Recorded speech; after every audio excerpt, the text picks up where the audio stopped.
Long ago, in the early days of the world, the earth was filled with people. But instead of living in peace and obeying God, most of them had turned to wickedness. Violence spread across the land, hearts were filled with greed, hatred, and evil. The world, which God had once called very good, was now corrupted. But in the midst of all this darkness, one man shone like a light. His name was Noah.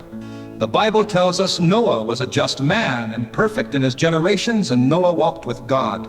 While others forgot their Creator, Noah listened to him. While others lived in sin, Noah lived in faith.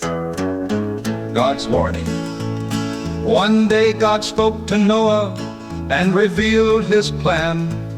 The end of all flesh has come before me, for the earth is filled with violence. Through them I will destroy them with the earth. But you make yourself an ark of gopher wood, build rooms in it, and cover it inside and out with pitch. God gave Noah exact instructions. The ark was to be 300 cubits long, 50 cubits wide, and 30 cubits high, a massive ship. It would have 3 decks, a door in the side, and a window near the top. God said, "Behold, I will bring a flood of waters upon the earth to destroy all flesh, in which is the breath of life.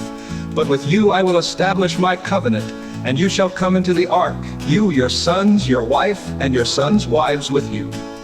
Noah listened carefully. Though he had never seen a flood before, he trusted God. He began to build the ark, building the ark.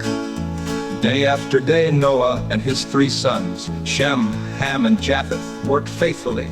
They cut down great trees, sawed them into beams, hammered them into place, and sealed the gaps with pitch. Slowly, the ark took shape, a giant wooden vessel standing tall in the dry land. As Noah worked, he warned the people around him, "Turn from your evil ways, a flood is coming, repent and seek the Lord." But the people only laughed. They mocked him, saying, "Where is the rain? Where is this flood you speak of?" They went on eating, drinking, and marrying, not believing Noah's words. Still Noah did not stop.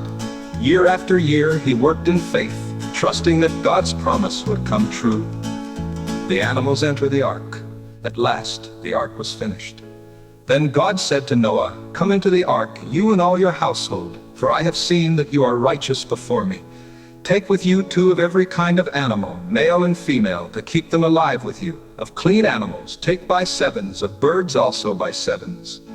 And just as God commanded, the animals began to arrive from the forests and fields, from the mountains and valleys. They came, lions and lambs, elephants and eagles, snakes and sparrows. 2 by 2 they marched into the ark, guided by the unseen hand of God. The people outside marveled, but still did not believe. Then Noah, his wife, his sons, and their wives entered the ark. When all were inside, the Lord himself closed the door.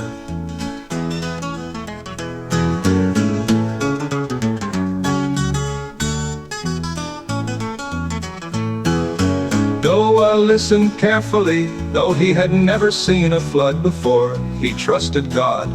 He began to build the ark, building the ark.